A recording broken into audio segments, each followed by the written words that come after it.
देवशयनी एकादशी का व्रत करने वाला मनुष्य अपना भला करने के साथ साथ सारे संसार का भला करता है। इस एकादशी के बारे में भगवान कृष्ण ने युधिष्ठिर को बताया था। उन्होंने इस व्रत की कथा इस प्रकार बताई कि एक बार मांधाता नाम का राजा राज्य करता था। वह बड़ा ही परोपकारी राजा था। एक बार उसके राज्य में अकाल पड़ा तो वह विचार करने लगा कि मेरी प्रजा इतनी दुखी है, मैं इसका दुख किस प्रकार दूर करूं।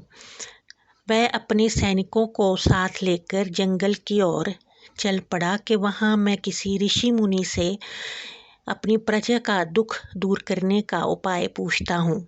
चलते चलते राजा अंगिरा ऋषि के आश्रम में पहुंचा। अंगिरा ऋषि को साष्टांग दंडवत करने के बाद राजा ने अपनी व्यथा ऋषि को बताई।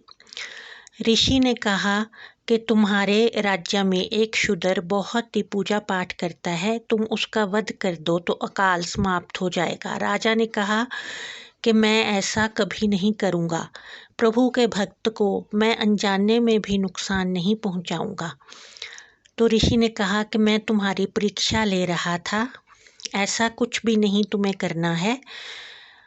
तुम आषाढ़ मास के शुक्ल पक्ष की एकादशी, जिसका नाम देवशयनी एकादशी है, उसका व्रत करो तो अवश्य ही वर्षा होगी और प्रजा का दुख दूर हो जाएगा।